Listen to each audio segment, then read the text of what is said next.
Hello, my name's Gabrielle, and I'm going to read you a story called The Magician and the Dragon for Barnes at Bedtime. It's written by David McKee. The Magician and the Dragon. Melrick, the magician, was watching the king inspect his army. The king was angry. "These soldiers are too fat," he said. "They have far too much food and too little exercise." It was true. They weren't the smartest soldiers in the world. Their tummies bulged, their faces were smeared with chocolate cake, and they'd even been using their swords to make jam sandwiches. The king had just dismissed the army when a messenger arrived, saying that a dragon had been seen in the east of the kingdom. There he is, arriving. Soon messengers were arriving from all over the country. They all brought news of dragons.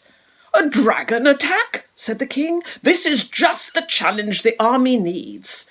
Tomorrow I'll form them into teams to hunt dragons, and the most successful team will win a prize.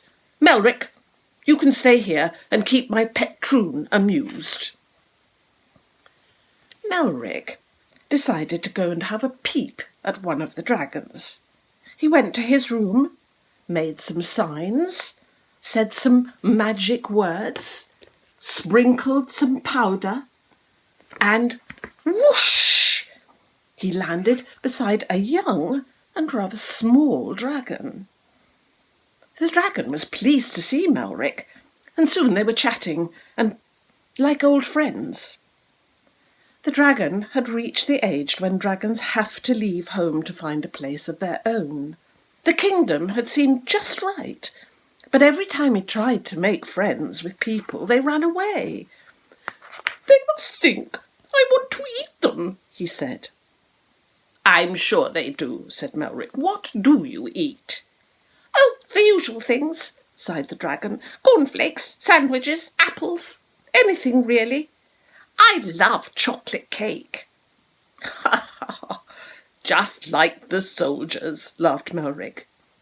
And that reminded him of the dragon hunt. Here he is, talking to the dragon.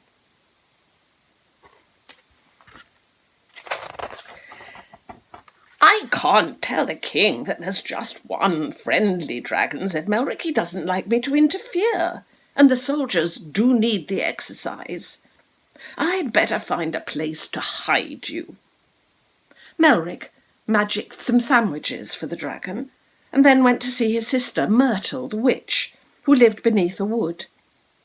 Myrtle said she would love to look after the dragon, but her place was too small. Perhaps their cousin Guz could help.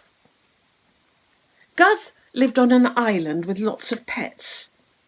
He said he was very sorry, but all his pets had measles, and it wouldn't be fair to let the dragon catch it. Melrick returned to his room to think. Tomorrow soldiers would be searching the kingdom, and nowhere would be safe for the dragon. As Melrick stared thoughtfully into the fire, the smoke seemed to take the shape of a mountain, Kra's mountain. And there was Kra sitting at the top. Kra was a wise man who had helped Melrick before. Now he was speaking from the fire. "Melrick," said Kra, "did you hear about the boy who left his toys all over his room? When his mother came in, she said there are toys everywhere."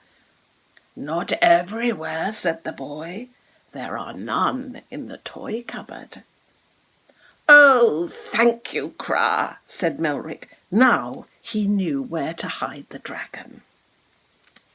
The dragon was pleased to see Melrick again and to hear his plan. Melrick showed the dragon the entrance to a tunnel. In the morning, when the dragon heard the soldiers leaving the castle, he was to go through the tunnel. Then Melrick left the dragon for the night. Next morning, the magician and the troon waved goodbye to the king and his soldiers. There he is.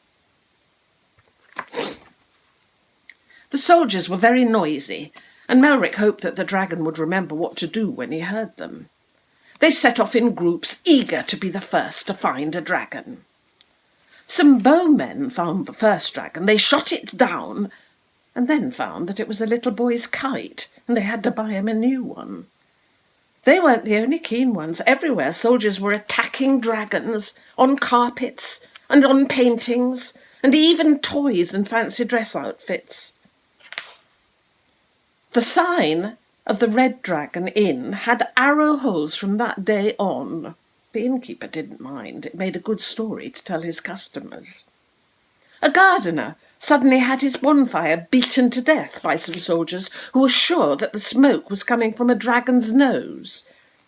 Everywhere it was the same story. All the dragons thought that they were risking their lives fighting fierce dragons.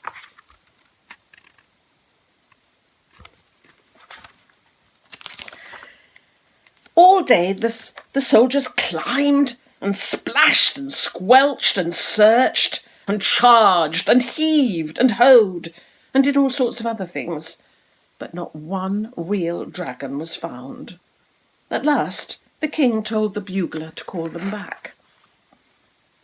When the tired soldiers had all marched home, the king said, "Well done, men. I'm sure we have frightened away all the dragons in the kingdom." He was wrong. When he went home to see his pet troon, there, playing with the troon, was the dragon. Before the king could say anything, Melrick hastily said, "Meet the troon's new friend. He came here to hide because it was the only place where there were no toys. I mean soldiers." "The troon's friend?" said the king. Now what was he going to do? The king went up to the dragon and shook his hand.